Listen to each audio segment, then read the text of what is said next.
The jungle was silent. No wind, no birds, no movement. Just the low hum of insects and the distant echo of artillery somewhere far beyond the trees. At a small clearing in the heart of Vietnam's war-zone sea, 450 American soldiers of the 3rd Brigade, 4th Infantry Division, were waking up to what they thought would be a normal day. They were wrong. At 6:30 a.m. on March 21, 1967, the ground beneath Firebase Gold erupted. Mortars screamed through the mist. Explosions ripped across the camp. In seconds, tents, radios, and ammunition stacks disappeared in flames. Within minutes, over 2,500 Viet Cong troops, the elite 9th Division, came pouring out of the jungle from 3 sides, screaming war cries as they charged straight into the perimeter. The Americans were surrounded, outnumbered 6-1, cut off from reinforcements, and their only choice was to stand and fight. They called it the Battle of Soui Tre, a 4-hour inferno where artillerymen fired their howitzers point blank, soldiers fought hand-to-hand, and a tiny fire base refused to die. By the time the smoke cleared, hundreds of enemy bodies lay scattered around the base. But so did the wreckage of almost everything the defenders had. This was not just another firefight. It was one of the bloodiest mornings of the entire Vietnam War. A moment when survival depended on sheer willpower, courage, and the man standing next to you. So before we dive in, hit that like button, because only 10% of you watching are subscribed, and we're on a mission to reach 10,000 before the end of the month. If you love untold Vietnam War stories, this one is for you. Just 2 days before the attack, Firebase Gold hadn't even existed. It was carved out of the jungle on March 19, 1967, during Operation Junction City, the largest American ground offensive of the entire Vietnam War. More than 25,000 U.S. troops had been sent deep into the wild borderlands of Tay Ninh province, searching for something the enemy was never supposed to reveal. The Central Office for South Vietnam, or COSVN, the shadowy Viet Cong command center believed to be hiding somewhere near the Cambodian border.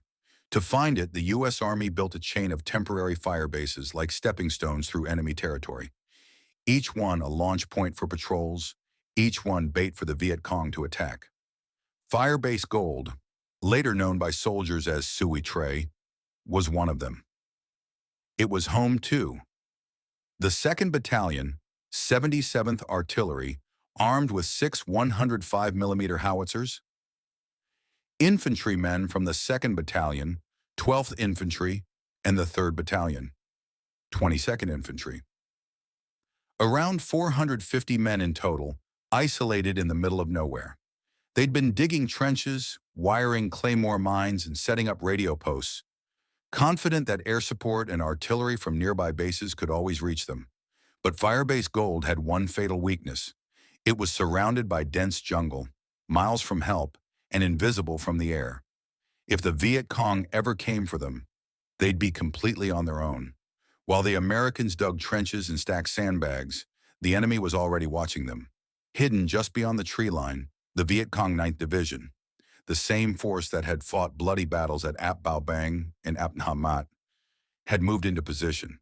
They knew exactly where Firebase Gold was, how many men it held, and even where the artillery guns were placed. For weeks, local informants had tracked every helicopter that landed, every patrol that left the wire. Now, after nightfall on March 20th, the Viet Cong began to close the noose. Thousands of soldiers crept silently through the dark jungle, barefoot, whispering orders, carrying mortars, RPGs, and satchel charges. By midnight, Firebase Gold was surrounded on all sides. Each regiment had its role. The 272nd Regiment would attack from the north. The 271st would strike from the east and south. Heavy weapons teams set up mortars and rocket launchers on the high ground, ready to pound the base before the infantry moved in. Their plan was brutal but simple. Crush the base in one coordinated assault before sunrise. Destroy the artillery, kill everyone inside, then vanish into Cambodia before U.S. reinforcements could arrive. Inside Firebase Gold, American patrols sensed movement in the darkness. Shadows slipping through the jungle. Whispers carried on the wind. They didn't know it yet, but more than 2,500 enemy soldiers were crawling toward them. And when dawn came, the jungle would explode. It began at 6:30 a.m. The first mortar round hit the northern edge of the base, a single thud that echoed through the mist. 5 seconds later, the entire jungle opened up. Hundreds of explosions slammed into Firebase Gold. Mortars, rockets, and recoilless rifles pounded the perimeter in a blinding storm of fire and steel. Tents vanished. Ammo crates burst into flames. Radio towers crumpled into the dirt. Men dove into trenches, covering their heads as the ground shook beneath them. The air turned thick with dust and shrapnel. Visibility dropped to a few feet. The roar was deafening. Nobody could hear orders. Nobody could see more than shadows moving through the smoke. For 20 minutes, the bombardment never stopped. Artillery crews inside the base fired blindly into the jungle, trying to silence enemy mortars. But for every shell they sent out, 5 came back in. Then, silence, just for a moment. And from that silence came the sound of hundreds of whistles. Out of the smoke, dark shapes began to move. Entire lines of Viet Cong soldiers charging straight for the perimeter. From the north, the 272nd Regiment. From the south and east, the 271st. 3 full regiments, more than 2,500 men, storming a base defended by barely 450 Americans. Machine gunners on the perimeter opened up, mowing down the first wave. But the enemy kept coming, stepping over their fallen, screaming war cries as they closed the distance. Claymores exploded, sending fragments through the mist, but the gaps in the wire were already filled again. The Viet Cong had rehearsed this moment. They came in coordinated waves, grenadiers first, riflemen second, sappers last, each one trying to breach another layer of defense. Inside the base, artillery crews abandoned indirect fire and turned their howitzers straight toward the enemy. They loaded beehive rounds, shells packed with thousands of steel darts, and fired point-blank into the oncoming attackers. The effect was horrific. Walls of darts ripped through human flesh, cutting down entire squads in seconds. Still, the next wave came. Within minutes, the Viet Cong were inside the wire. Firebase Gold was burning, and the defenders were fighting for their lives. The Viet Cong were in. They burst through the wire in screaming waves, tossing grenades and firing AK-47s as they charged into the heart of Firebase Gold. Everywhere, men fought from crater to crater. No lines, no formations, just survival. Artillery crews dropped their shells and grabbed rifles. Medics used pistols to defend the wounded. The air was thick with dust, gunpowder, and blood. Sergeant Thomas Harkin and his men were pinned down beside a burning howitzer, fighting off attackers less than 20 meters away.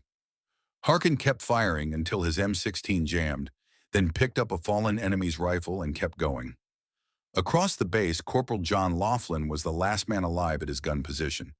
When his entire crew was killed by mortars, he loaded beehive rounds alone and fired directly into the enemy pouring through a gap in the perimeter. Each shot tore massive holes through the advancing waves, but they just kept coming. Machine guns overheated. Ammunition ran low. The command post was nearly overrun. Enemy soldiers climbed over sandbags and charged into foxholes with knives and grenades. For minutes that felt like hours, the base dissolved into chaos. It was no longer about tactics. It was about inches, breath, and blood. Then came a faint rumble in the distance. At first, nobody noticed, but beneath the endless gunfire, there it was, the low mechanical thunder of engines. Reinforcements were coming. Until they arrived, the men at Firebase Gold had one mission: hold the line. No retreat, no surrender. They fought like trapped wolves, turning their burning guns toward the jungle, refusing to give ground even as bodies piled around them. And through the smoke and fire, the message over the radio was clear: we're surrounded, but we're not giving up. Miles away, at Brigade headquarters, frantic radio calls began to break through the static. Firebase Gold under heavy attack. Enemy inside the wire. Requesting immediate support. Colonel Marshall Garth, commander of the 3rd Brigade, 4th Infantry Division, didn't hesitate. He ordered 2 battalions to move immediately towards Soui Tre. The 2nd Battalion, 12th Infantry, and elements of 2 22nd Mechanized Infantry with armored carriers. But reaching Firebase Gold wouldn't be easy. Between the base and the relief force stretched miles of dense jungle. Narrow trails, swampy mud, and enemy patrols waiting in ambush. Tanks and APCS groaned forward, crushing trees and brush beneath their treads. Helicopters thundered overhead, flying low and fast through incoming fire to drop more troops along the approach route. Enemy gunners opened up with machine guns and recoilless rifles, but the air crews pressed on, taking hits just to get supplies and men into the fight. Meanwhile, back at Firebase Gold, the defenders were barely holding out. Artillerymen fired their last beehive shells. Riflemen counted their magazines by the handful. If reinforcements didn't arrive soon, the base would be gone. Then, through the endless roar of battle, came a new sound, a deep, mechanical growl echoing through the trees. Engines, the sound of armor. The men inside Firebase Gold looked up from their trenches and heard it too. Help was coming, but to reach them, those reinforcements still had to fight through hell. By 9 a.m., the jungle around Firebase Gold was shaking again, but this time, it wasn't from enemy mortars. It was the thunder of American armor. M113 armored carriers burst through the trees, their .50 caliber machine guns blazing. Infantrymen from the 2nd Battalion, 12th Infantry, jumped from the carriers and stormed into the perimeter, firing as they ran. Inside the base, exhausted defenders lifted their heads from the trenches. For the first time in 3 hours, they saw hope. The fresh troops linked up with survivors from the 3rd Battalion, 22nd Infantry, who had been fighting nonstop since dawn. Together, they began clearing the base yard by yard, pushing the Viet Cong back toward the jungle. The sound of battle changed. Moments earlier, it had been desperate. Short bursts, scattered gunfire, shouts. Now it was organized, relentless, overwhelming. Helicopter gunships screamed overhead, raining rockets on the tree line. F-100 Super Sabres roared in, dropping napalm on retreating enemy columns. Every tree line beyond the wire exploded in fire and black smoke.